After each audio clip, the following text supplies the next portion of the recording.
हम लोग बात कर रहे थे इंटेलिजेंस पे, बुद्धि के सिद्धांतों को लेकर। और बुद्धि के सिद्धांतों में अलग अलग लोगों ने अलग अलग कारकों को बताया और ये समझाने का प्रयास किया कि हर व्यक्ति के अंदर जो इंटेलिजेंस है वो कैसे काम करता है। और उसमें हम लोग देखे थे एक कारक बुद्धि किसने दिया है, जल्दी जल्दी बोलते जाएंगे। एक कारक बुद्धि का सिद्धांत अल्फ्रेड बी ने। उसके बाद द्विकारक बुद्धि स्पेयरमैन। इन्होंने कौन सी प्रकार की बुद्धि के बताई, जी बुद्धि और एस बुद्धि, है ना, जनरल इंटेलिजेंस और स्पेशल इंटेलिजेंस। उसके बाद है समूह कारक थर्स्टन, है ना, बहुकारक हार्नडाइक, है ना, रेत के टीले बालू के समान जिसको कॉन्सेप्ट दिया। उसके बाद एक और थे जिन्होंने बहु बुद्धि सिद्धांत दिया, कौन थे, गार्डनर। ठीक है, लिखे हैं सभी। उसी कॉन्सेप्ट में एक महत्वपूर्ण कॉन्सेप्ट है, वो है जेपी गिलफोर्ड का त्रिआयामी सिद्धांत। ये आपके लिए इतना महत्वपूर्ण है क्योंकि इसमें से इतने सारे क्वेश्चंस बन रहे हैं और आपको इसके बारे में थोड़ा सा जानकारी लेना है। कैसे त्रिआयामी किसको कहा जाता है, थ्री डायमेंशियल या 3D या क्यूब मॉडल भी कहा जाएगा। अलग अलग नामों से इनके सिद्धांतों को नाम से जाना जाता है। पहला तो ये हो गया त्रिआयामी, और जो 3D होगा वो एक वर्गाकार डिब्बे के रूप में समझाने का प्रयास किया है। कैसे हम लोग बनाए कर देखेंगे, आप लोग भी इसको बनाएंगे ताकि चीजों को आप लोग समझ सके। गिलफोर्ड ने अपने रिसर्च में बताया कि जब बच्चों का अध्ययन किया गया और या किसी भी व्यक्ति के मानसिक स्थिति को अध्ययन किया गया तो किसी भी इंटेलिजेंस कोई भी व्यक्ति का 3 तरीके से काम करता है। और इन्होंने आज के समय में हम लोगों ने एक शुरुआत में एक समझा था कि विचार किसी के अंदर कैसे आते हैं। कोई विचार मस्तिष्क में आएगा, आने के बाद हम उस पर सोचते हैं, दिमाग लगाते हैं, उसके बाद हम अपने तरीके से उसको एक्सप्लेन करते हैं, है ना।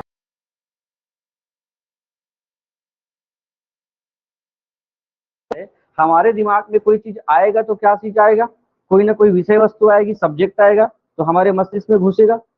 हम उसके बाद जो कंटेंट हमारे दिमाग में आता है उस पर हम लोग क्या करते हैं, प्रोसेस करते हैं और मंथन करते हैं, विचार करते हैं। कई प्रकार के चिंतनों का हम लोग अपने मस्तिष्क में करते हैं और वही सोचने समझने के बाद हम कोई प्रतिक्रिया देते हैं, रिस्पॉन्स देते हैं या कोई प्रोडक्ट के रूप में अपना विचार व्यक्त करते हैं। तो इसी को इन्होंने अलग तरीके से समझाने का प्रयास किया और इन्होंने एक क्यूब मॉडल या एक कहना चाहिए वर्गाकार मॉडल दिया। इसमें 3 चीजें आपको मिलेंगी। सबसे पहले पहले नंबर पर क्या होता है, कोई भी विषय वस्तु कंटेंट आता है। कंटेंट सबसे पहले किसी व्यक्ति के दिमाग में आता है। जब कोई विषय वस्तु आता है तो कितने प्रकार की विषय वस्तु आ सकते हैं, तो इनके बारे में भी कहा गया है। जब हम किसी चीज को इनपुट करते हैं मस्तिष्क में, वो हमारे लिए कंटेंट हो गया। तो ये बहुत सारे तरीकों से हो सकता है, कंटेंट हमारे दिमाग में आता है। स्पेशली 4 एरिया की कंटेंट हमारे मस्तिष्क में आते हैं।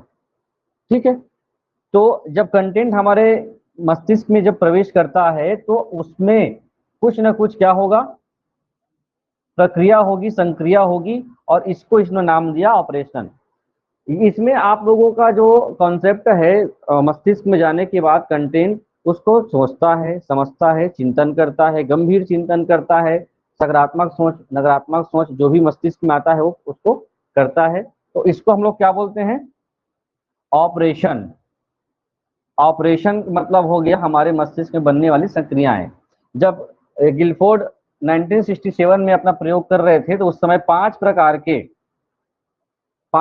के ऑपरेशन को अपने मस्तिष्क में, किसी व्यक्ति के मस्तिष्क में चलती है, ये बताया। उसके बाद उन्होंने उसको मस्तिष्क में चलने वाले आपके विचार को कैसे आप क्या करते हो, बाहर निकालते हो, वो हमारे लिए किसका काम करता है, प्रोडक्ट का काम करता है। और प्रोडक्ट कितने प्रकार से हमारे लिए एक्सप्लेन हो सकते हैं, 6 प्रकार से हो सकते हैं। इस प्रकार पूरे प्रोसेस में उन्होंने 4 प्रकार के विषय वस्तु की बात की, उसके बाद 5 प्रकार के ऑपरेशन की बात की और 6 प्रकार की प्रोडक्ट की बात की। इस प्रकार के आप लोग इसको अगर काउंट करें तो कितना हो रहा है,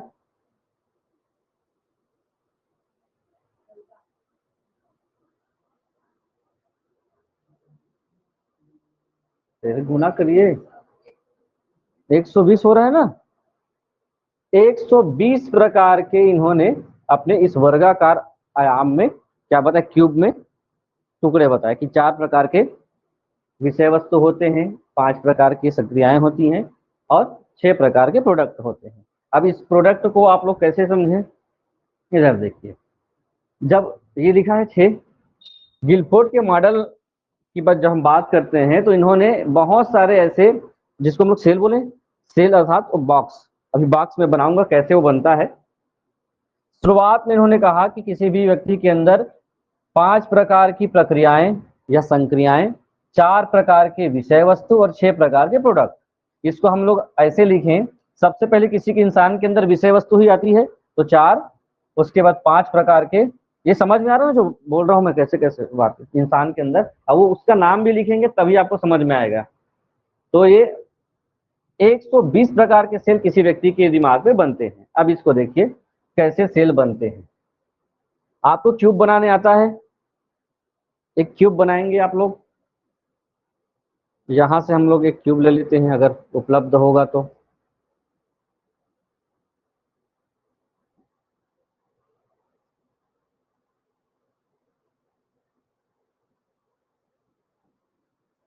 हम मान लेते हैं एक प्रकार का ये किसी भी इंसान के अंदर इंटेलिजेंस कैसे काम करता है।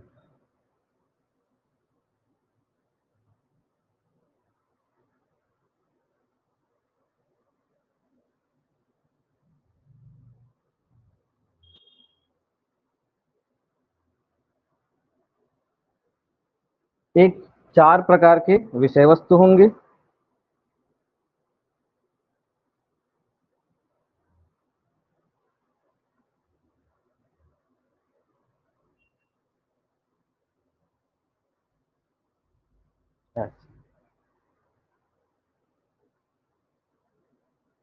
एक, दो, तीन, चार।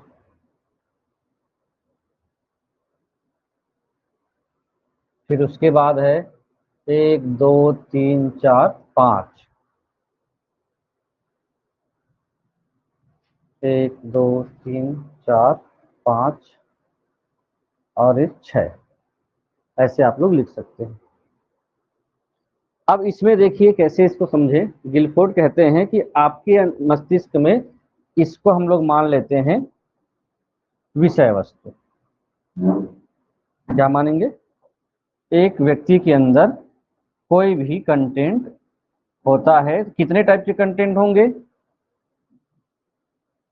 4 कंटेंट। मूल रूप से इन्होंने 4 कंटेंट की बात की और चारों कंटेंट के नाम अगर लिखें तो चारों कंटेंट के नाम भी लिख लीजिए। पहला कंटेंट है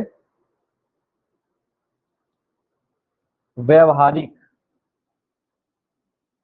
आपके मस्तिष्क में कोई भी कंटेंट बिहेव के रूप में आप उसको लेते हो, स्वीकार करते हो, व्यवहारिक होता है। दूसरा होता है कोई भी आप विषय वस्तु लेते हो, इसको मैं यहाँ लिख देता हूँ।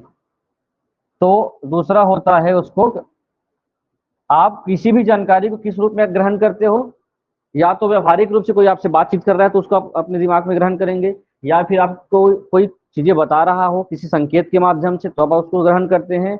उसके बाद में आप शब्दों के माध्यम से ग्रहण करते हैं, है ना। और चौथा जो होता है वो होता है आकृति के माध्यम से ग्रहण करते हो। 4 प्रकार के आपके पास क्या है, किसी भी कंटेंट को दिमाग में ले जाने के लिए विषय वस्तु है। ठीक, जब ये विषय वस्तु हमारे मस्तिष्क में आता है उसके बाद हमारे मस्तिष्क में आने के बाद 5 प्रकार की प्रक्रियाएं या संक्रियाएं या ऑपरेशन मंथन होते रहते हैं। देखिए कैसे कैसे हम लोग समझ रहे हैं। विषय वस्तु के अंदर, इसको आप लोग बिल्कुल नाम ध्यान रखेंगे, विषय वस्तु के अंदर हम लोग कितने लोग चीजों की बात किया है, 4 चीजें। गिलफोर्ड का जो कॉन्सेप्ट है आप बिल्कुल समझ लीजिए। व्यवहारिक रूप से हम ग्रहण करते हैं, सांकेतिक रूप से हम विषय वस्तु को हमारे मस्तिष्क में ग्रहण करते हैं शब्द के रूप में और आकृति के रूप में। जब ये 1967 में मूल संरचना की बात किया था, है ना, कब, 1967 मूल मॉडल में इन्होंने 4 प्रकार की क्या बताया, विषय वस्तु, 5 प्रकार के मंथन या ऑपरेशन, और 6 प्रकार के प्रोडक्ट। ठीक, तो अब 6 प्रकार के प्रोडक्ट कौन कौन से होंगे उसको लिखेंगे। एक बॉक्स अच्छे से बनाइए और लिखिए, क्योंकि आप लोगों को इसके बारे में पूछा जा सकता है, तो ध्यान लिखिए। एक होता है संज्ञान, पहला क्या हो गया, संज्ञान होता है। उसके बाद संज्ञान होना या ज्ञान हो, मस्तिष्क में क्या चलेगा, ज्ञान प्रक्रिया चलेगी। आप मस्तिष्क में क्या रखते हैं, किसी चीज को आप लोग कहाँ ग्रहण करते हैं, स्मरण करते हैं, मस्तिष्क में ही चलता है, बुद्धि में ही चलता है। उसके बाद होता है आपके यहाँ चिंतन।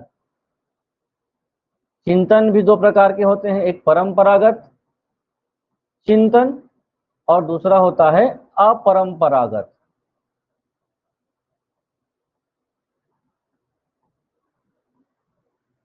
सुने होंगे परंपरागत और अपरंपरागत। इसको बोलते हैं परंपरागत को अभिसारी। अभिसारी चिंतन मस्तिष्क में होता है, और इसको कहा जाता है अपसारी, जो अपरंपरागत है। परंपरागत मतलब किसी एक नियम से ही चलने वाले जो चिंतन होते हैं परंपरागत के। अभी इसमें भी बात करूंगा अपरंपरागत और परंपरागत में। और लास्ट जो होता है वो होता है किसी भी व्यक्ति के अंदर मस्तिष्क में मूल्यांकन चलता है, सोचते समझते हैं तो मूल्यांकन होता है।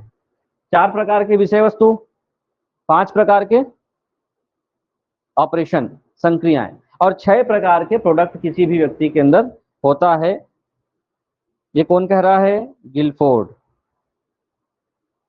6 प्रकार में इकाई पहला हो गया,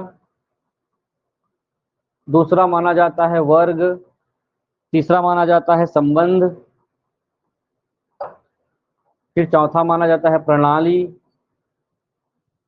पांचवा है प्रत्यावर्तन, और छठवां निहितार्थ।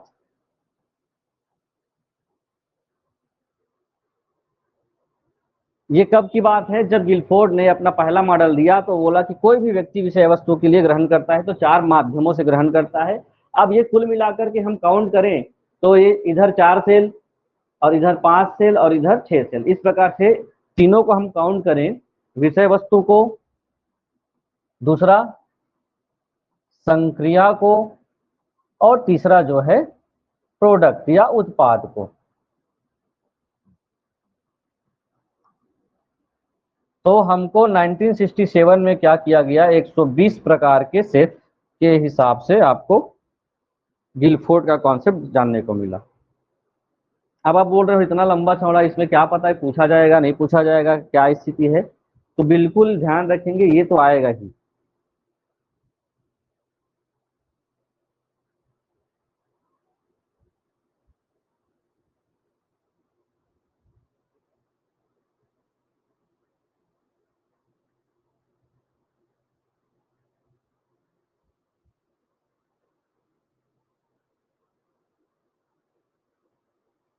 फिर जब अपने ही आइडिया को फिर से इन्होंने क्या किया, समझने का प्रयास किया, तो उन्होंने देखा कि जो हमारे मस्तिष्क में ग्रहण करते हैं हम लोग किस रूप में, विषय वस्तु के रूप में, वो विषय वस्तु को उन्होंने एक और जोड़ा, 4 के बजाय कितना रखा, 5।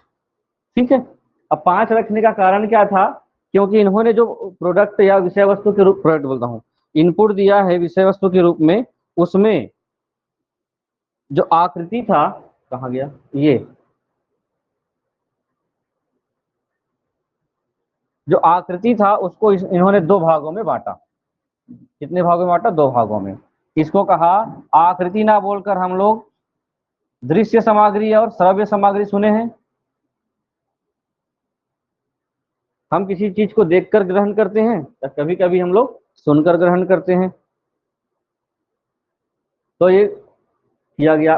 तो जब अपना जो अमेंडमेंट किया उसके बाद सेलों की संख्या कितनी हो गई, 120 न रह करके 150 हो गया। फिर उन्होंने संशोधन किया किस पर, आगे इस पर, फिर से इन्होंने 5 की जगह 6 किया, तो ये हो गया फिर 180। 6 प्रकार के सेलों की बात इन्होंने की है, किस पर,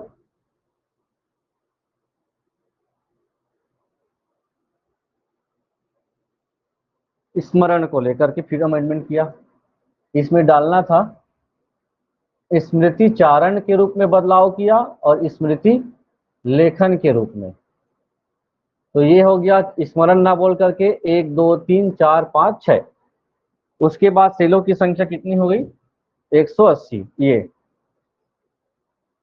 ये 5 और ये 6 और ये 6। क्लियर? 6 संक्रिया हो गया कब? 1988 में। 5 विषय वस्तु हो गए और 6 उत्पाद। उत्पादों में कोई बदलाव नहीं किया। ये इसलिए मैं आप लोगों को बताने चाह रहा हूं क्योंकि ये जो क्वेश्चन का पैटर्न है गिलफोर्ड का, ये इसमें से रिलेटेड क्वेश्चंस आ रहे हैं। तो ये थ्योरिटिकल चीज था कि 1967 में जब गिलफोर्ड ने किसका मॉडल दिया? 3D मॉडल दिया, या फिर इसको हम लोग कौन सा मॉडल बोल रहे हैं? कौन सा मॉडल? संक्रियात्मक मॉडल भी हम लोग बोलते हैं। तो पहले में कितने सेलों की बात की? 120। उसके बाद कितने सेलों की बात की? 150। उसके बाद 180 सेल। आप लोगों की बुक में तो होगा ये सब। बीएड में बीएड में नहीं रहता, बीएड में होता है। नहीं होगा तो अगले साल आएगा, पढ़ लो अभी से, है ना। लेकिन ये सब देने का मतलब क्या था? आप लोगों को ये भी ध्यान रखना है चिंतन को लेकर के। हमारे यहाँ पर चिंतन को लेकर भी प्रश्न बना हुआ है। एक होता है अभिसारी और एक होता है अपसारी चिंतन।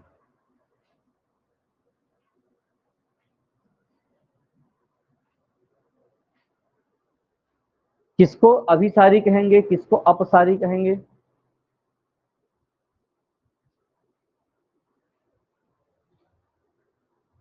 ये वीडियो दिख रहा है कि नहीं? देखते, आवाज कम कर लेना। आपके सामने अगर बहुत सारी समस्याएं मौजूद हैं, है ना, अब उस समस्याओं को आप सुलझाते हो और सुलझाने के लिए आपके पास बहुत सारे विकल्प हैं, और उन्हीं विकल्पों में से आप क्या करना चाहते हो? उसको समस्या को हल करना चाहते हो। तो आपके पास जो भी विकल्प है उसी के हिसाब से आप क्या करते हो? चिंतन करते हो, सोच करते हो। तो क्या कहलाता है? अभिसारी। और अगर इसको हम लोग कैसे समझ सकते हैं? कोई भी समस्या है, समस्या को अपने ही तरीके से सुलझाना। जैसे कोई एग्जाम है, अरे कोई एग्जाम हो रहा है और वो एग्जाम कैसा है? बहुविकल्पी है। जैसे अभी ऑब्जेक्टिव वाला होता है ना, ऑप्शन वाला। तो आप जब किसी उत्तर को आप बनाना चाहते हो तो आपके पास केवल 4 ही ऑप्शन है, उसी में से आप उत्तर बनाएंगे। मतलब आप सोचेंगे तो किसी भी मुद्दे पर उसी चारों में ही आप विचार करेंगे, चारों में ही सोचेंगे। तो आपका चिंतन किस प्रकार से हो रहा है? अभिसारी। जो भी विकल्प आपके पास है उसी को ही आप आधार मान करके आप क्या कर रहे हो? विचार कर रहे हो। लेकिन अपसारी चिंतन का मतलब होता है कोई समस्या को आप सुलझाते हो और सुलझाने के लिए आप क्या करते हो? अन्य विकल्पों का भी सहारा लेते हो। अन्य विकल्पों से आप क्या करते हैं? समाधान का प्रयास करते हैं। कोई बंधन नहीं है कि आप इसके बारे में क्या करें, समस्या को सुलझाने के लिए अन्य का सहारा लें। जैसे अपसारी मतलब हो गया आपके पास डिस्क्रिप्टिव है, लिखने कहा जाता है ना। जैसे कि महात्मा गांधी के बारे में लिखना है तो आपके पास उसके लिए सोचने के लिए क्या है? आप सारी चिंतन का उपयोग कर सकते हो, अपने हिसाब से उसको लिख सकते हो, है ना। लेकिन प्रश्न आता है महात्मा गांधी का जन्म कब हुआ था और ऑप्शन दिया है 4। तो आपका सोच विचार कैसा रहेगा? जो है ऑप्शन उसी में तो उत्तर निकालेंगे ना। तो वो चिंतन क्या कहलाएगा? अभिसारी। इसको आउट ऑफ द बॉक्स भी कहते हैं।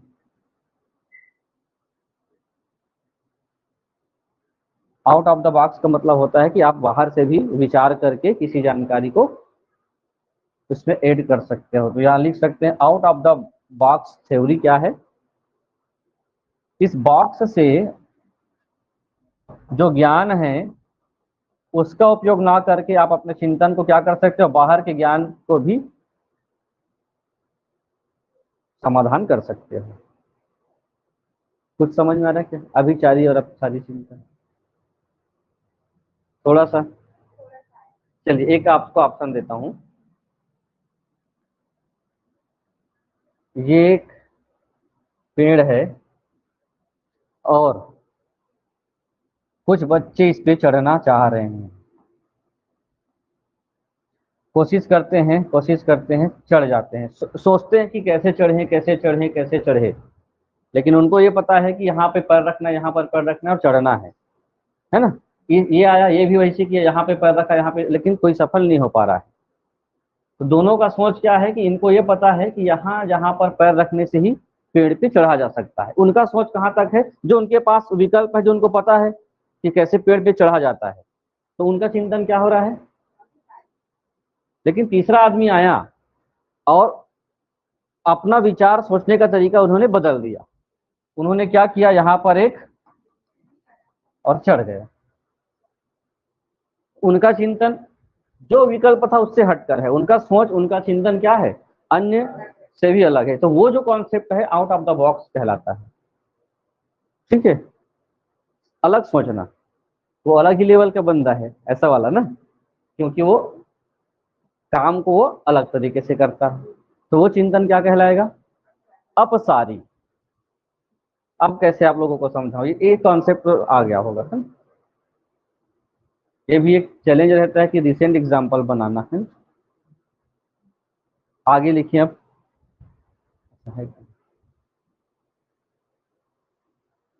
अब आगे जो कॉन्सेप्ट है, केवल नाम लिखते जाएं और कौन व्यक्ति कौन सा विचार दिया है, कौन सा कॉन्सेप्ट दिया है, ये एक बार आप लोगों को ध्यान रखना पड़ेगा।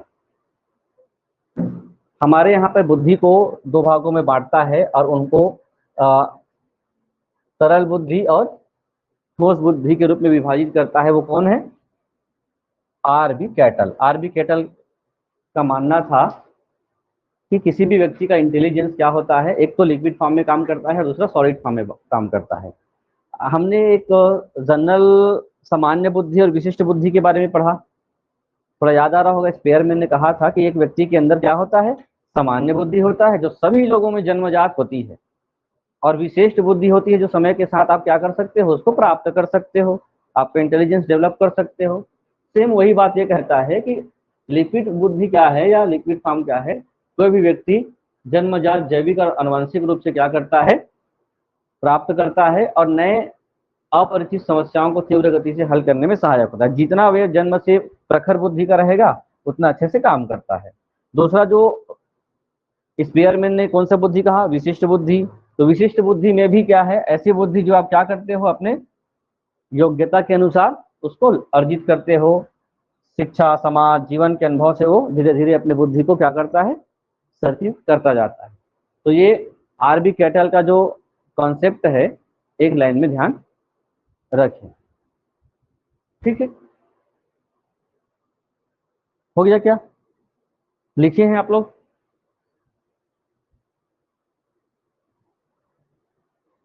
उसके बाद ये है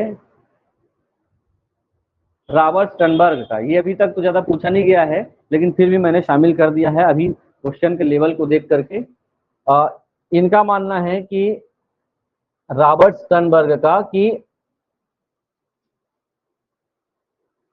CAP का एक फार्मूला इन्होंने दिया है। CAP का फार्मूला की बुद्धि हमारे यहाँ पर 3 तरीके से काम करती है, जैसे सूचना प्रक्रम, इंफॉर्मेशन प्रोसेस। अभी हमने विषय वस्तु, प्रक्रिया, संक्रिया या उत्पाद की बात किया है, इसके बारे में गिलफोर्ड का। वैसे ही इन्होंने भी 3 कॉन्सेप्ट दिया है, CAP। तो CAP क्या है, C का मतलब होता है आप क्या करेंगे, विश्लेषण करेंगे।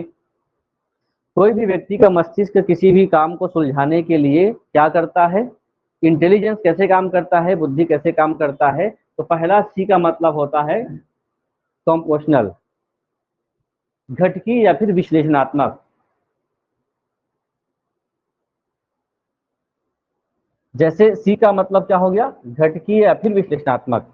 आप क्या करते हैं, कंटेंट को ले रहे हैं, समझ को मस्तिष्क में स्वीकार करते जा रहे हो, स्वीकार करते जा रहे हो, लेकिन वो कैसे काम करता है, छोटे छोटे टुकड़े टुकड़े टुकड़े टुकड़े में आप किसी समस्या को बांटते हैं।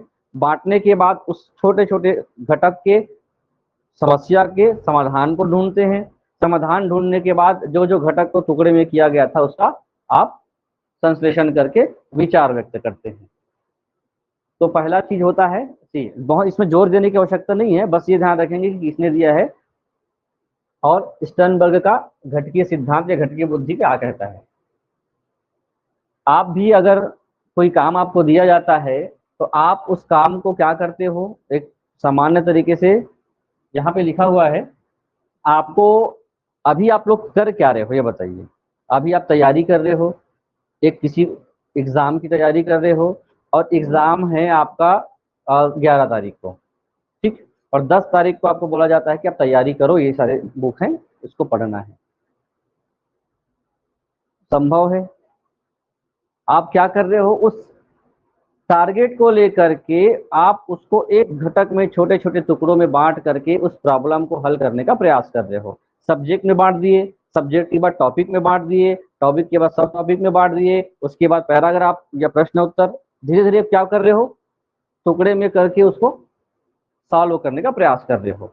तो बुद्धि भी वैसी काम करती है, कोई भी समस्या को क्या करता है मस्तिष्क अलग अलग टुकड़ों में बांटता है और उसके बाद उसका एक एक का सूक्ष्म और तार्किक विश्लेषण करता है।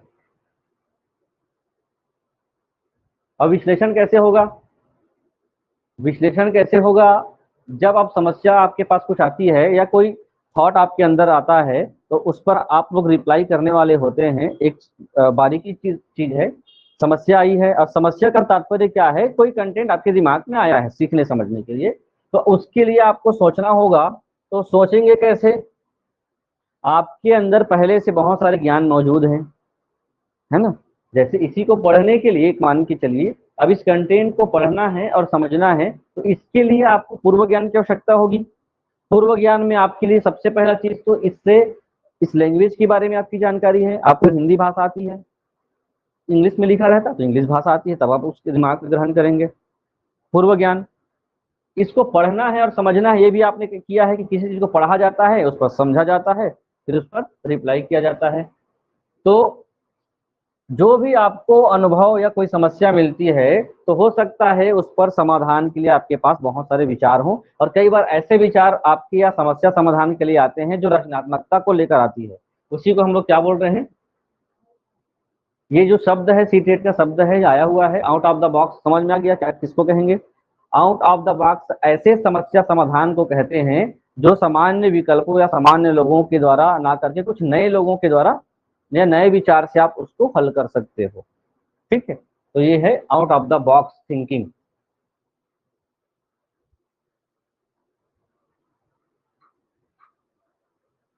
उसके बाद तीसरा होता है मस्तिष्क में आपके यहाँ संदर्भात्मक और व्यवहारिकता।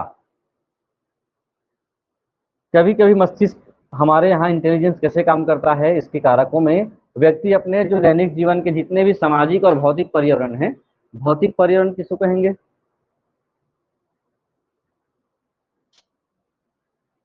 सामाजिक पर्यावरण समाज हो गया, भौतिक पर्यावरण पेड़ पहाड़ पर्वत ये सभी हमारे भौतिक पर्यावरण है। इसके साथ आप एडजस्ट करते हो तो उसका मूल रीजन क्या होता है एडजस्ट करने का, आपका इंटेलिजेंस। आप उसी के हिसाब से ढलते जाते हो, उसी हिसाब से एडजस्ट करते जाते हो। अगर ये चीज नहीं होगी तो आप नहीं कर सकते, इसलिए आपके अंदर वो चीज है, परिस्थिति और उसके हिसाब से आप क्या कर लेते हो, उसमें ढल जाते हो। इसलिए इसको एक शब्द कहा गया है स्ट्रीट स्मार्टनेस। क्या कहा गया है, स्ट्रीट स्मार्ट। ये लिख लीजिए, नाम बस लिखेंगे किसने कहा दिया, क्योंकि ये इंडियन का है, भारतीय जो मनोवैज्ञानिक है, अभी तक कोई भारतीय मनोवैज्ञानिकों का नाम नहीं आया था। ये भारतीय मनोवैज्ञानिक जिसका नाम है जेपी दास। इन्होंने थोड़ा सा किस मोड पे गया है इनका विचार, इनका विचार गया कि हमारे मस्तिष्क में ही क्या होता है, एक न्यूरोलॉजिकल प्रणाली या प्रोसेस होता है और ये 4 स्टेप में काम करता है। 4 स्टेप में कैसे, हमारा मस्तिष्क किसी भी कंटेंट को लेता है तो उसको कैसे उसको एक्सप्लेन कर सकते हैं, उस पर एक मस्तिष्क एक प्लान करता है, योजना बनाता है। योजना बनाता है उसके बाद कभी कभी मस्तिष्क में क्या रिलीज होता है, बहुत सारे ऐसे हार्मोनल चेंजेस से उत्तेजना भी आती है। उसके साथ साथ एक समकालिक और अनुक्रमिक रूप से प्रोसेस भी होता रहता है। समकालिक का मतलब होता है कि हमारा दिमाग जिस समय हम जागृत अवस्था में है उसी समय वो उसी अवस्था में वो चलता रहता है। आप कभी ऐसा नहीं होगा कि आप अभी आज की तारीख में मौजूद हैं और आपका दिमाग 5 साल पहले चल रहा है, ऐसा संभव नहीं है। या 5 साल आगे चल रहा होगा ऐसा संभव। हमारा मस्तिष्क कैसे चलता है, समकालिक स्थिति में चलता है। और एक क्रमशः हमारा एक मस्तिष्क का या इंटेलिजेंस का विकास भी होता है, अनुक्रमिक होता है, क्रमशः होता है। तो 4 स्टेप हैं और ये अभी तक आया नहीं है एग्जाम में, लेकिन ध्यान रखें क्योंकि ये भारतीय जो मनोवैज्ञानिक हैं उसके हिसाब से ये कहा गया। बहुत बाद में इनका रिसर्च आया है, जेपी दास नाम से 1994 में।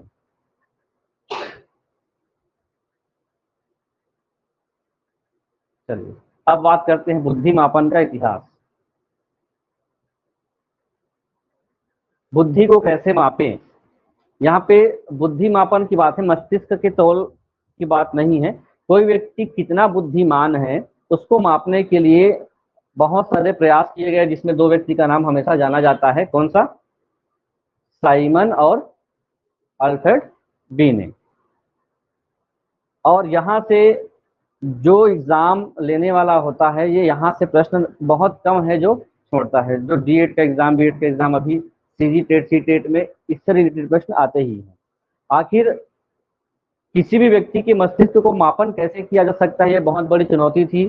कई लोगों ने बहुत सारे प्रयास किए कि कैसे किसी बुद्धि को माप सकते हैं, क्योंकि बुद्धि तो क्या है, किस प्रकार से है, अमूर्त चीज है ना। अमूर्त है मतलब हम कैसे माप सकते हैं, क्योंकि कैसा कितना भी, क्योंकि उसको मापने के लिए आपको 24 घंटे और कई साल तक आपके पास रखकर उसको निगरानी करनी पड़ेगी और हर स्टेप पे उसकी मापन करना पड़ेगा, है ना। खेल कितना खेल सकता है, संगीत कितना सुन सकता है, बोल सकता है, गा सकता है, पढ़ सकता है, तो हम कैसे इंटेलिजेंस किसी व्यक्ति का मापें। तो इसके लिए कुछ ऐसे क्या बनाए गए,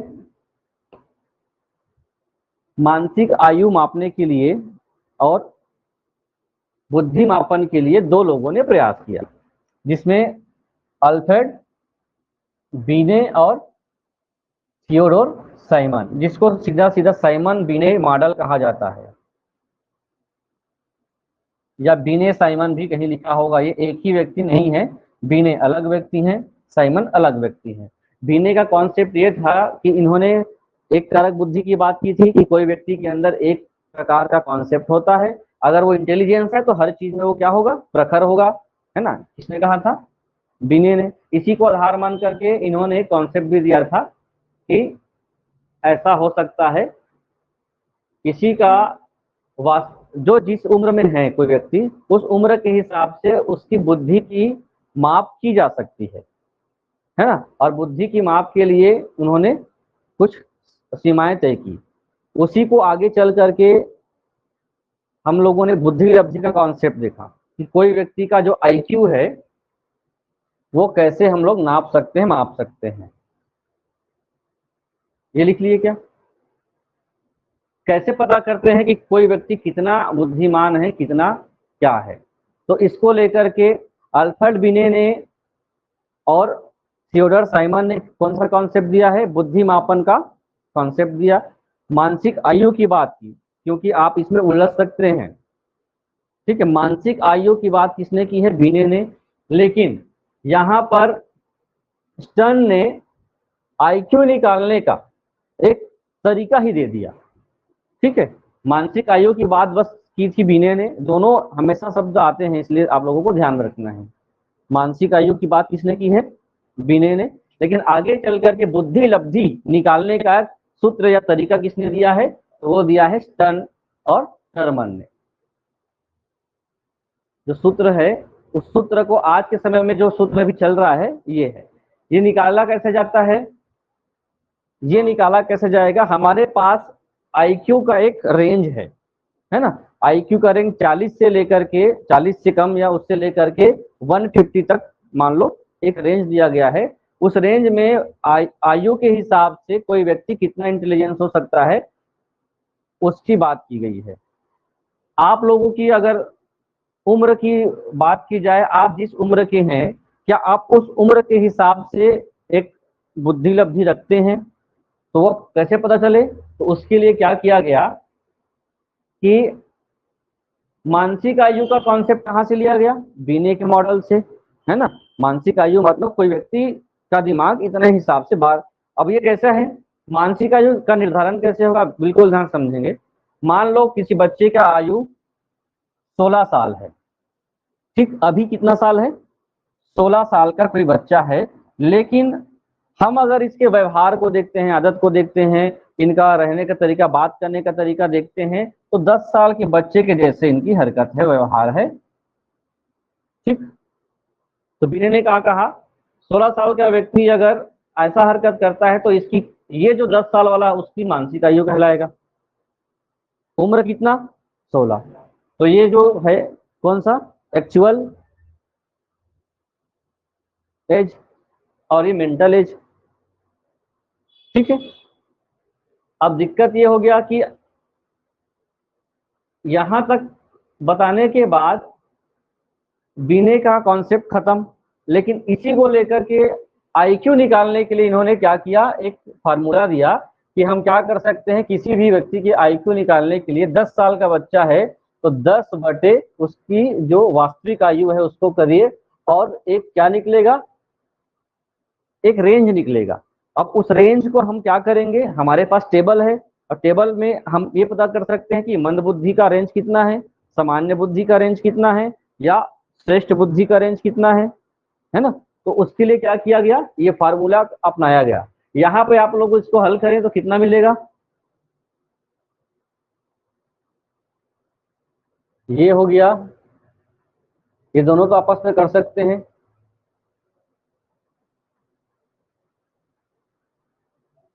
एवरेज में बता दीजिए, लगभग में बुला रहे जाइए, कितना है? हाँ, 60 से 70 मान लेते हैं, जो भी आया। अब हम क्या करें, जब 60 या 70 जब इसकी क्षमता पता चल गया, तो हमारे पास इसके लिए क्या है, एक टेबल है। उस टेबल में इसका हम क्या करते हैं, कंपेयर करते हैं कि अगर 60 या उससे कम है, रेंज तो बहुत सारे हैं, 40 तक आता है, तो हम ये मान सकते हैं कि निश्चित रूप से वो बच्चा क्या है, मंद बुद्धि की श्रेणी में वो शामिल है। ये इसका तरीका है निकालने का। अगर कोई बच्चे का जो एज है, जैसे अभी एग्जांपल देखें, वैभव सूर्यवंशी, सुने होंगे नाम। उम्र कितना? 15 साल, ठीक। वास्तविक आयु कितनी हो गई? 15 साल। उनकी जो बौद्धिक क्षमता है ना, किसी एक क्षेत्र में, क्योंकि इंटेलिजेंस हम लोग पढ़े हैं, बहुत सारे एस फैक्टर भी है और जी फैक्टर भी है। अब इनका जो खेल है, इनका जो प्रदर्शन है, इनका जो हाव भाव है, वो लगभग 20 साल के व्यक्ति के हिसाब से मान लेते हैं, ठीक है। तो वास्तविक आयु 15 साल, और उनका जो खेलने का तरीका है उसके हिसाब से हम लोग क्या कर सकते हैं, उसकी मानसिक आयु। तो हम क्या करें, एक आईक्यू निकालने के लिए 20 बटे 15 गुना 100, तो जो आएगा उस पे हम क्या करते हैं, किसी बच्चे का तुलना करेंगे। ये हो जाएगा कितना, 400 बटे 3, लगभग 130 मान ले। तो 130 है, तो ये क्या है, अति श्रेष्ठ या तीव्र बुद्धि वाला वो बच्चा है। तो ये सब निकालने का, किसी भी इंटेलिजेंस को समझने के लिए आईक्यू रखा जाता है। हर व्यक्ति का जो है मस्तिष्क है, जो बुद्धि है, उसमें ईश्वर ने 100% क्या दिया है, इंटेलिजेंस दिया है। और वो व्यक्ति अपने हिसाब से जनरल फैक्टर और स्पेशल फैक्टर को आगे बढ़ाता है। वो एक माना जाता है कि हर व्यक्ति अपने हिसाब से क्या करता है, अपने बुद्धि का प्रयोग करता है, लेकिन रिसर्च में कहा गया है कि मात्र कोई व्यक्ति अपनी बुद्धि का प्रयोग कर सकता है तो वो 20% ही अपनी इंटेलिजेंस का प्रयोग कर सकता है। ठीक है। अब दुनिया में सबसे ज्यादा अपने बुद्धि का प्रयोग करने वाला कोई प्राणी है, जीवित प्राणी, तो वो कौन है? इंसान है। मात्र 20%। इसी कारण से कोई भी इंसान दुनिया के सभी चीजों पर नियंत्रण कर पाया है अपने इंटेलिजेंस के बदौलत, है ना। अगर आपसे भी ज्यादा इंटेलिजेंस कोई हो गया तो आप उसके संरक्षण में आ जाएंगे, है ना। बड़े बड़े जानवर, बड़े बड़े चीजें आप क्या कर पा रहे हो? कंट्रोल कर पा रहे हो। किसकी मदद से? खुद के इंटेलिजेंस की मदद से। आप हॉलीवुड मूवी है तो लूसी, है ना, देखे होंगे। लूसी देखे हो क्या आपको? लूसी एक ऐसी लड़की थी जिसका जो आईक्यू लेवल अपने आप 20% से 30 हो गया, 40 हो गया। वो हर चीजों को इतना तीव्रता से समझ जाती थी, और आगे जैसे ही 50% आईक्यू इनका बढ़ता है, आने वाले समय को भी ये समझ जाते थे उनकी मृत्यु कब होगी। जैसे ही इसका आईक्यू 100% हुआ, खुद ब्लास्ट हो गया, खत्म हो गया। 20% ही ठीक है आप लोग के लिए, है ना। इतना हो सकता है 20% उपयोग कर सकते हो, अभी कितना कर रहे हो आप लोग जानोगे। तो ये किसके बारे में था? कल से हम लोग देख रहे हैं बुद्धि और बुद्धि से संबंधित बहुत सारी जानकारियां। चलिए, अब इसमें एक और कंटेंट है जिसको आप लोगों को पढ़ना था।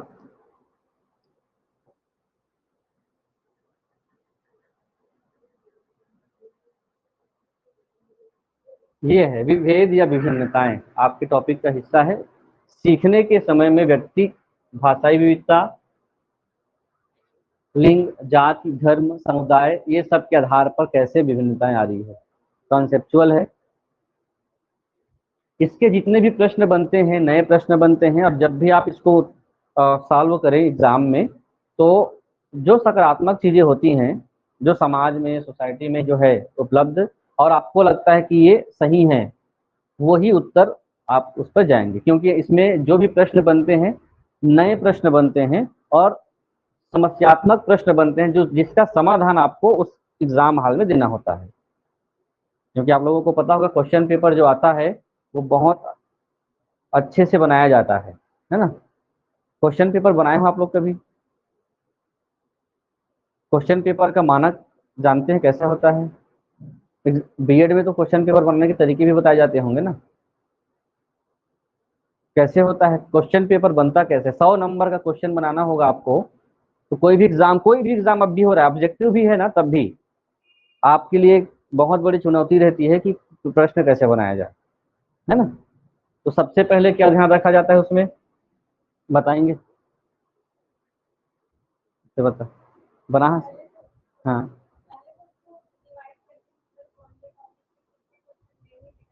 हम्म। पहला हम लोग क्या किए? टॉपिक। ये पहली बात हो गया कि आपके पास सिलेबस है, इससे प्रश्न आएंगे, ठीक है। उसके बाद उसके बाद अंक विभाजन हो गया, कितने अंकों का आएगा, ठीक है। अगर वो 20 टॉपिक है ना, और 100 नंबर के लेना है, तो एक एक टॉपिक से 5-5 नंबर आएगा, ऐसा बोलेंगे आप? ऐसे तो होगा ना। उसके बाद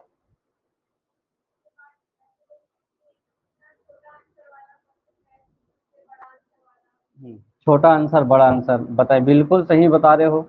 छोटा और बड़ा आंसर ऑब्जेक्टिव है ना, लेकिन ऑब्जेक्टिव एग्जाम है, वस्तुनिष्ठ प्रश्न है। चलो, डिस्क्रिप्टिव भी है तब भी ठीक है।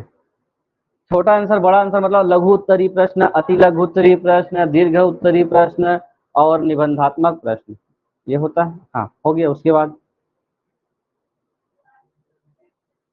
बाद टाइप करके हो गया। हाँ, तो ये एक ब्लूप्रिंट कहते हैं इसको, है ना, रूपरेखा है ये। लेकिन क्वेश्चन जब बनाया जाता है, तो प्रश्न बनाने के मैं प्रशिक्षण किया हूँ इसके बारे में, इसलिए बता रहा हूँ, ठीक है। एससीईआरटी सुने भी होंगे आप लोग, वहीं ही क्वेश्चन बनते हैं। ये आपका ब्लूप्रिंट है कि ये तो रूपरेखा है, कोई भी बनाएगा जिसको आप टॉपिक देंगे।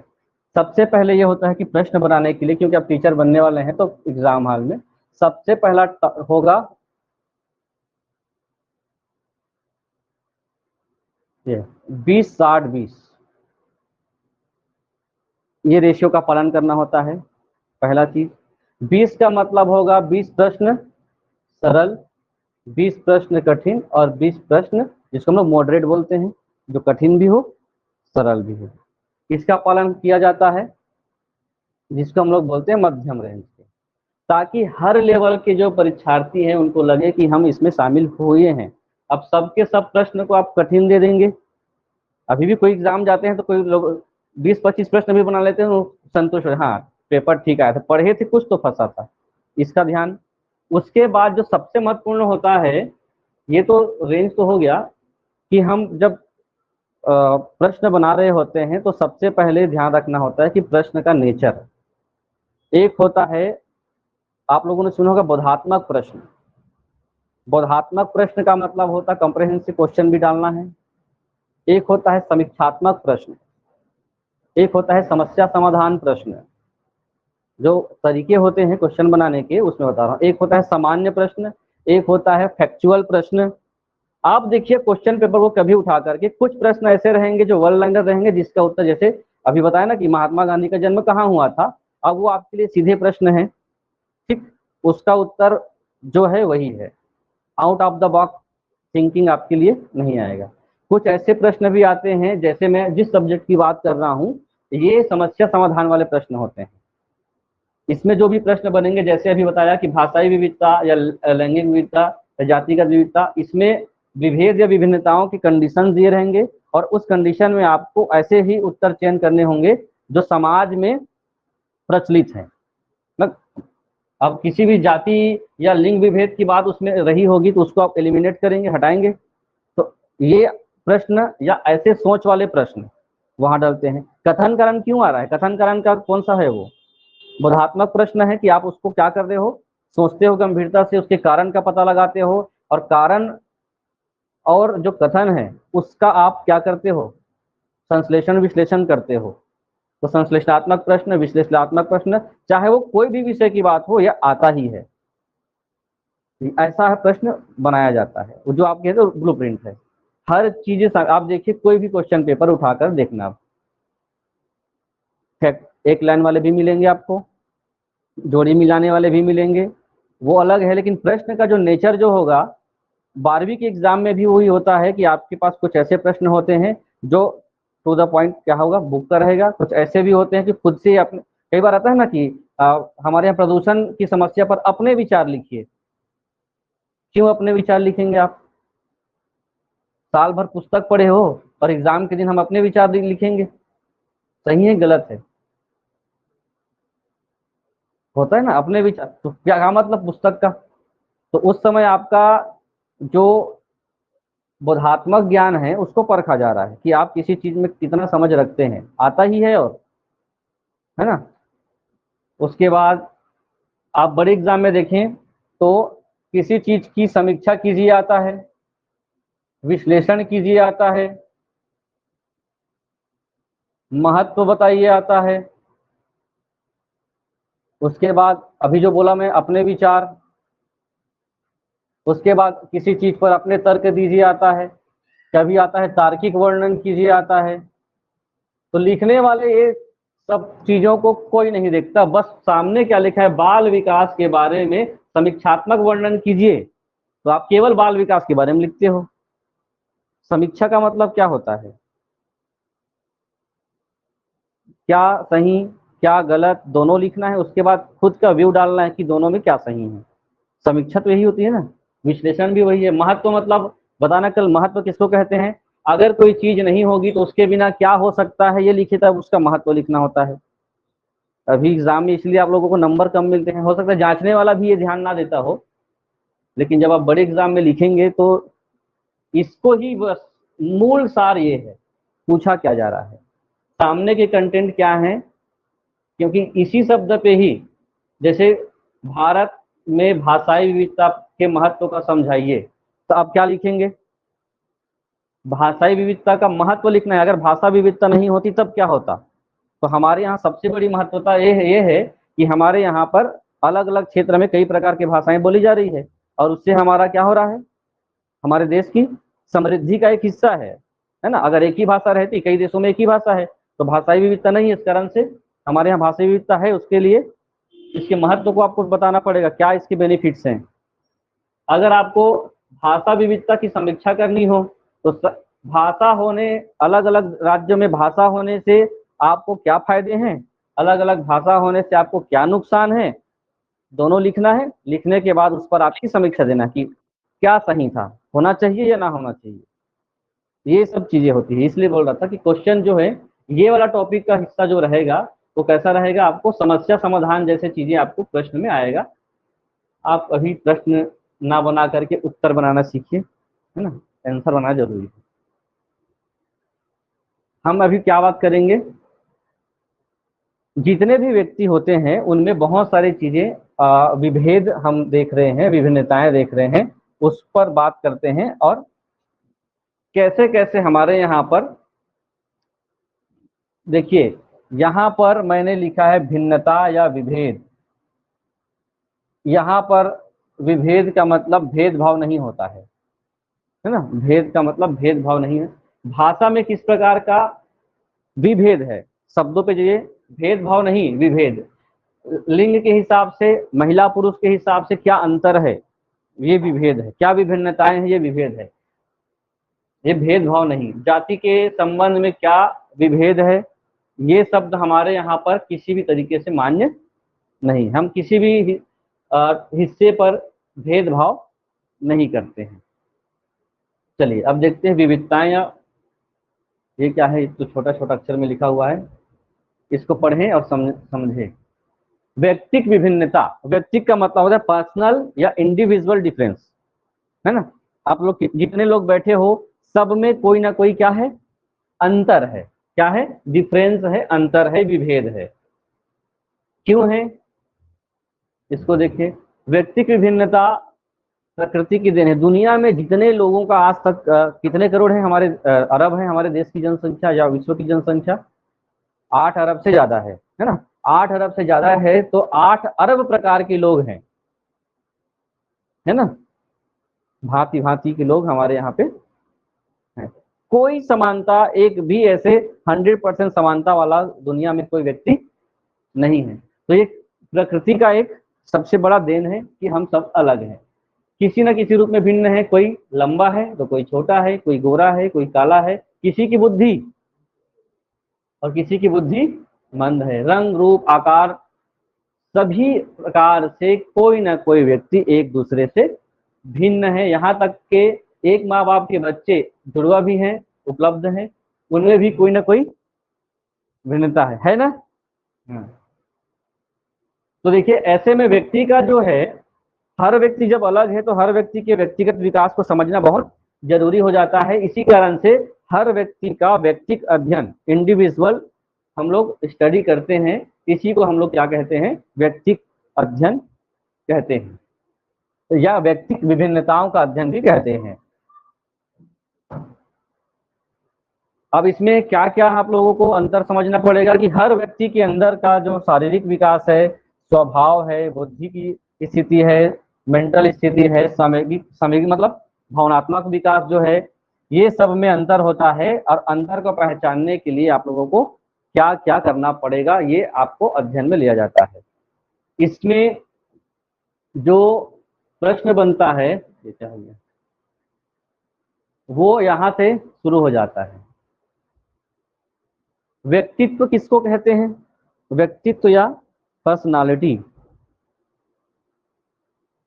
सभी लोगों में खुद की क्या है, एक पर्सनालिटी है, व्यक्तित्व है। हर व्यक्ति में, व्यक्ति से उसमें पाए जाने वाले अलग प्रकार के, विभिन्न प्रकार के तत्व या पर्सनालिटी हम लोग देखें। हर व्यक्ति में यही तो पर्सनालिटी है कि हमारे यहाँ 8 अरब लोग हैं तो 8 अलग प्रकार के लोग हैं, खुद में अलग अलग क्या है, उनका व्यक्तित्व है। तो पर्सनालिटी शब्द किससे बना है, ये ध्यान रखेंगे। लैटिन शब्द है पर्सोना।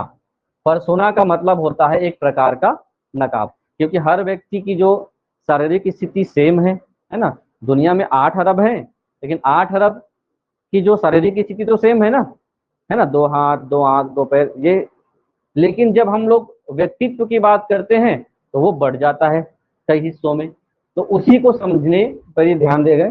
पर्सनालिटी जो है लैटिन शब्द है, और लैटिन शब्द में क्या विचार आ रहे हैं कि कोई भी व्यक्ति अपने कैरेक्टर के हिसाब से वो नकाब, व्यक्तित्व का नकाब या पर्सनालिटी का नकाब धारण करके रखा हुआ है, वही उसका व्यक्तित्व है। अब जैसे किसी व्यक्ति के साथ हम बात करते हैं, वो आपके साथ अच्छा बात करता है, आपके साथ अच्छा व्यवहार करता है, समाज के साथ अच्छा व्यवहार करता है, बोलता भी अच्छा है, उसके बाद आप उसके लिए क्या शब्द करेंगे, उसका व्यक्तित्व ठीक है। तो एक मानक है, उसके हिसाब से उसके व्यक्तित्व को आप क्या करते हो, आंकते हो।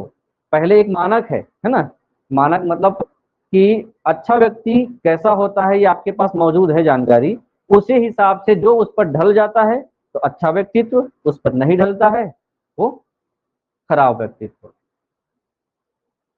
इसीलिए मनुष्य की कोई भी मानसिक, शारीरिक, सामाजिक प्रक्रिया या उसका व्यवहार उसके व्यक्तित्व से पृथक नहीं किया जा सकता। एक व्यक्ति का जो जीवन है, क्योंकि पर्सनालिटी एक बार बन गई तो एक बार बन गई है, मतलब उस पर हम लोग ज्यादा बदलाव नहीं कर सकते। वो वैसा ही व्यवहार करेगा जैसा वो है, जब तक वो अपने आप में बहुत ज्यादा बदलाव नहीं ले आता है। इसी कारण से किसी भी व्यक्ति का जो है संपूर्ण गुण का परिलक्षण उनके व्यक्तित्व में होता है। कोई बहुत ज्यादा भड़काऊ होता है, कोई बहुत ज्यादा सरल होता है, कोई दोनों का सामंजस्य उसके अंदर होता है। उसी हिसाब से हम व्यक्ति को आंकते हैं, व्यक्ति को मापते हैं और उसके पर्सनालिटी तय करते हैं। लैटिन शब्द पर्सोना याद रखें। अब डेफिनेशन है, ये आपके लिए बहुत सिर दर्द होता है जब भी कोई डेफिनेशन आता है। तो व्यक्ति के भीतर पूर्ण मनोशारीरिक तंत्रों का गतिशील और गत्यात्मक संगठन है, जो वातावरण में उसके अपूर्व समायोजन को निर्धारित करता है। ऐसे शब्द हैं जो इसको आपको याद करना पड़ेगा। देखिए, जितने भी अभी भर्ती एग्जाम होंगे उसमें कम से कम 3 प्रश्न, 30 अगर आता है तो 3 प्रश्न, 20 आता है तो कम से कम 3 प्रश्न मनोविज्ञान के विचार के प्रश्न शामिल होंगे कि किसने क्या कहा है। अब किसने क्या कहा है, इसके लिए आपको क्या करना पड़ेगा, उस विचार को पढ़ना भी पड़ेगा। मैं जो विचार लिखा हूं तो रैंडम आया हुआ है, लेकिन इसी के बारे में कम से कम 20-25 लोगों ने बोला ही होगा। बाल विकास के बारे में कई लोगों ने बोला है। तो उसको याद कैसे करेंगे आप लोग पुस्तक पढ़ते हैं कि नहीं बताइए। पुस्तक पढ़े बिना काम नहीं हो सकता है, पुस्तक पढ़ना बहुत जरूरी है। आप केवल वीडियोस देखते हैं, यूट्यूब देखते हैं या पीडीएफ पढ़ते हैं और हो जाएगा सिलेक्शन, नहीं। पुस्तक पढ़ना पड़ेगा और बड़े मानक पुस्तक पढ़ने पड़ेगा, या फिर इसका पीडीएफ भी पढ़ते हो तो सर्च करके डिटेल किसी के बारे में, टॉपिक के बारे में पढ़िए। बहुत सारी जानकारियां हैं, उसमें से कम 20-30% दिमाग पे आएगा और जब बनाते हैं आसानी से हल हो जाएगा। तो आलपोर्ट क्या कहता है, कोई समझाएंगे। आलपोर्ट कहता है कि हर व्यक्ति के अंदर पूर्ण रूप से, मानसिक रूप से और शारीरिक रूप से, दोनों सिस्टम का क्या होता है, एक गतिशील, दोनों। अब स्थिर क्यों नहीं बोला जा सकता। हर इंसान उम्र जन्म लेने के बाद शारीरिक रूप से गतिशील लगातार है और मानसिक रूप से गतिशील लगातार है। किसी का मस्तिष्क रुक गया है ऐसी वाली बात नहीं है, मस्तिष्क भी लगातार चल रही है और शारीरिक विकास भी लगातार होता रहता है। तो जब ये आलपोर्ट कहते हैं कि कोई भी व्यक्ति का जो है व्यक्तित्व तो कैसे होता है, उनका जो मानसिक स्थिति है और शारीरिक स्थिति है तो गतिशील है। उसी गतिशील या गत्यात्मक संगठन का एक हिस्सा है क्या, किसी भी व्यक्ति का व्यक्तित्व। जैसे जैसे उम्र होता जाता है वैसे वैसे आपकी मानसिक स्थिति बढ़ती जाती है या कम होती जाती है। कम तो होगा नहीं, डिस्टर्ब हो सकता है, जो वातावरण में उसके अपूर्व समायोजन को निर्धारित करता है। अब ये क्या है अपूर्व समायोजन, पूर्व के पहले अपूर्व, अपूर्व और पूर्व में अंतर बताओ। बहुत पूछते हो, मत बोलना, मैं पूछता हूँ मैं।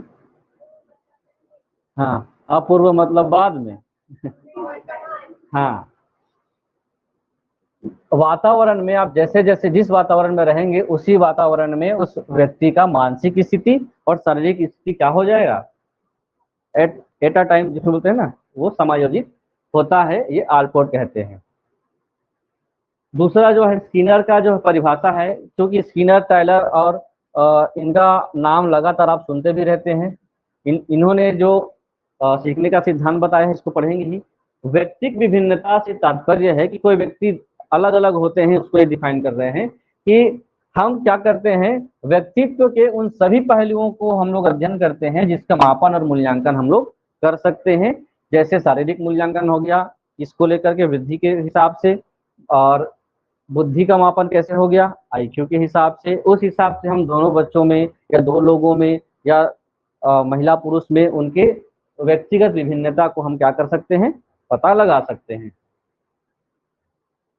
तीसरी बात क्या है, जेम्स ड्रेवर कहते हैं कोई व्यक्ति अपने समूह के शारीरिक और मानसिक गुणों के औसत से जितना भिन्नता रखता है उसे व्यक्तिगत भिन्नता कहते हैं। मैंने अभी एक स्टैंडर्ड की बात की, मानक की बात की है ना, कि हम ये मान लिए हैं एक व्यक्तित्व विकास के लिए एक मानक है, एक लाइन है।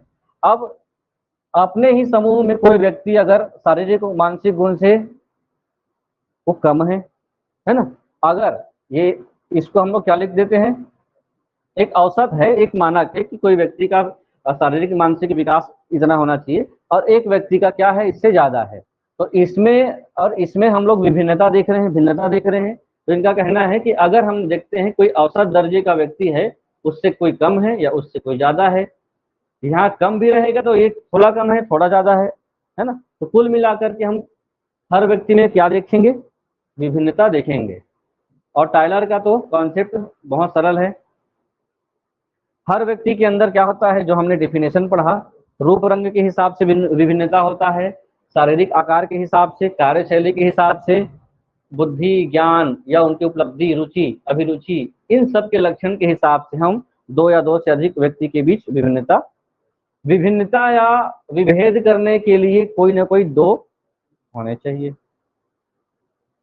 कोई अकेला व्यक्ति कैसे बता सकता है कि वो अलग है, संभव ही नहीं है। तो विभिन्नता के लिए क्या जरूरी है, किसी दो व्यक्ति का होना, और दो व्यक्ति में या तो ये प्लस होगा या ये माइनस, सब हम लोग विभेद कर सकते हैं।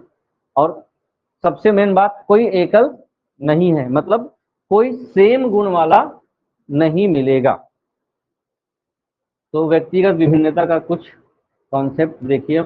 आखिर हमारे यहाँ पर लोगों में ऐसा कैसे हो गया कि लोग अलग अलग प्रकार के हैं, यह विभेद क्यों पाया जाता है, इसके कारण है या कारक है, अभी बोला ना। इसीलिए जितने भी प्रश्न आएंगे आपको एक समस्या को हल करने जैसा ही रहेगा इस टॉपिक में, और आपको जो लगेगा कि हाँ ये बात गलत है, ये बात सही है, तो उसी लाइन पे आप जाएंगे। आनुवंशिकता और पर्यावरण दो ऐसे चीज हैं जो किसी भी व्यक्ति के विभेद का कारण होता है। हमने जब आनुवंशिकता और वातावरण पढ़ा है ना, तो उसमें बहुत सारे रिसर्च भी हमने देखा कि दो व्यक्ति अलग अलग जगह पर रह जाते हैं तो कैसे विभिन्नता आ जाती है। उसी का एक हिस्सा है ये व्यक्तित्व के अलग अलग होने का कारण। तो अगर एक लाइन भी पढ़े तब भी वो आप लोगों को समझ में आएगा। पहला तो आनुवंशिक कारण ये है कि बुद्धिमान और उत्तमशील गुण वाले माता पिता के बच्चे भी उत्तम गुणशील होते हैं और उसकी बुद्धि भी श्रेष्ठ स्तर की होती है। मंद बुद्धि वाले माता पिता के बच्चे वैसे ही विकसित गुण होते हैं। ये विभिन्नता होने का एक कारण हो सकता है। और सबसे महत्वपूर्ण कारण क्या होता है, पर्यावरण। तो पर्यावरण एक ऐसा कारक है जो किसी भी दो व्यक्ति के उनके विकास को क्या कर सकता है, अंतर ला सकता है। जैसे इसमें देखेंगे हम लोग पर्यावरण के विकास, वातावरण का प्रभाव में देखें कैसे कैसे अलग क्षेत्र में रहकर भी या एक ही क्षेत्र में रह करके अलग अलग आपको सामाजिक स्थिति मिले, वातावरण मिले, तो आपका विकास अलग अलग होता है और आपने अलग अलग गुण, व्यवहार, स्वभाव, रुचि, सभी उपलब्धियां आ सकती हैं पर्यावरण के हिसाब से। तो इसमें जोर देने की आवश्यकता नहीं है, आनुवंशिकता के हिसाब से अंतर पाया जाता है और पर्यावरण के या माहौल के हिसाब से भी आपके यहाँ दो व्यक्ति के बीच विभिन्नता पाई जा सकती है। उसके बाद समाज आया, समाज में भी सामाजिक आर्थिक स्थिति, पूरा वही टॉपिक है। वातावरण का जो प्रभाव था और जो ये टॉपिक आ रहा है ना, ये वही है कि अगर सामाजिक मनोवैज्ञानिक जो स्थिति है, कोई अगर दो व्यक्ति है और दो व्यक्ति एक गरीब घर में जन्म लिया है, एक अमीर घर में जन्म लिया है, समझ रहे हैं वही बात है। उसी हिसाब से क्या होता है, दोनों बच्चों में समय के साथ जो विभेद है, भेदभाव नहीं, अंतर जो है उनके विकास में वो बहुत ज्यादा आ जाता है। तो ये है। उसके बाद कई बच्चे ऐसे होते हैं जो शारीरिक रूप से थोड़ा सा विकास कम हो जाता है।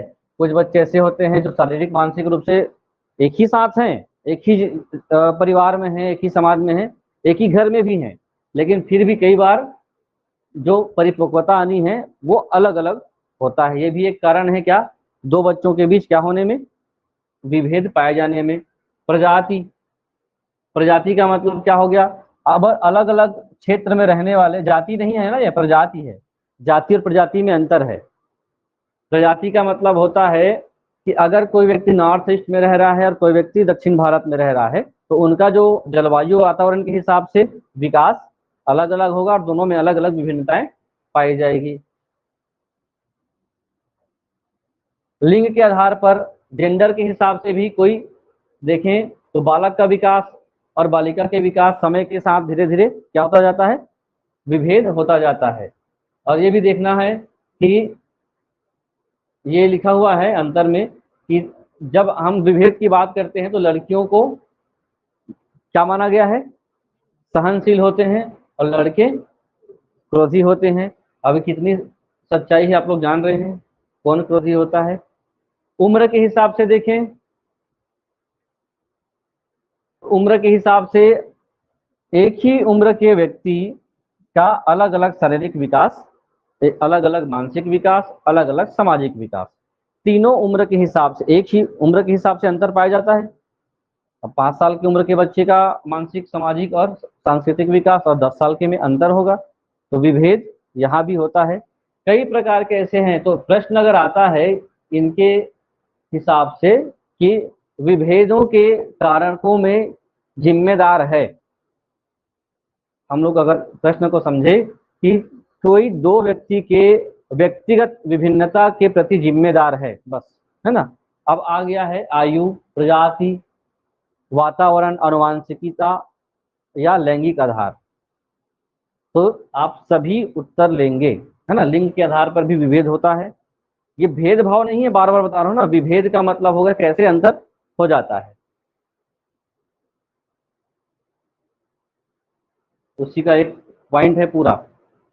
ठीक है, कैसे कैसे कितने प्रकार के हो गया, शारीरिक रूप से पाया जाने वाला विभिन्नता क्या कहलाएगा, शारीरिक, मानसिक रूप से, भावनात्मक रूप से, सामयिक, और व्यक्तिगत संबंध के हिसाब से, उपलब्धि में अलग अलग अचीवमेंट होता है अलग अलग लोगों में, ज्ञानात्मक और क्रियात्मक क्षमता के हिसाब से, कोई व्यक्ति जल्दी काम कर लेता है किसी काम को, कोई व्यक्ति समय लगाता है। भाषा के आधार पर, लिंग के आधार पर, परिवार और समुदाय के आधार पर, उनकी रुचि और अभिवृत्ति के आधार पर, और लास्ट है गत्यात्मक कौशलों के आधार पर क्या पाया जाता है, अलग अलग विभेद पाया जाता है।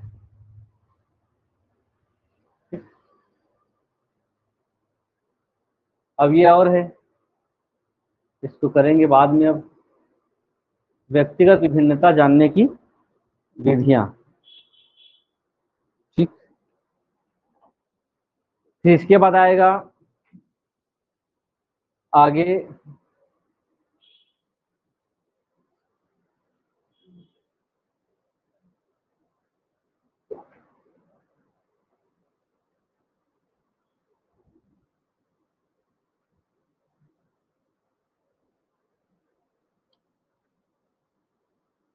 ठीक, छोड़ दें आज, छोड़ देता हूँ, ठीक।